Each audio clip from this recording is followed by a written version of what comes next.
Nega muhabbat to'ydan keyin yo'qoladi? Ayol kishi, ayniqsa o'z xohishi bilan turmushga chiqqanida euforiya holatiga tushadi. E'tibor, sovg'alar, sayrlar, safarlar hammasi ideal ko'rinadi. Lekin 1 oy, 2 oy, 3 oy o'tadi va bularning barchasi go'yo yo'qolib ketadi. Ayol o'ylay boshlaydi, bu aldov edi, siz avvalgidek emassiz. Sizdan yaxshilik ko'rmayapman. Shunday qilib, u erining kamchiliklarini sanay boshlaydi. Bu esa uzoqlashishga va hatto ajrashishga olib kelishi mumkin. Ammo xato nimada? Biz ayollar hissiyotlar bilan yashaymiz.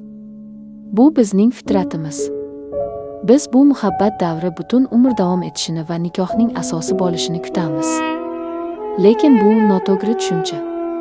Haqiqiy nikoh hurmat, bir-birini qabul qilish va Alloh uchun bo'lgan sevgi asosida barqaror bo'ladi.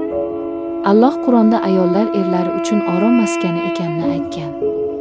Erkak uylanganda cheksiz romantik his-tuyg'ular uchun emas, balki xotinida osoyishtalik topish uchun uylanadi.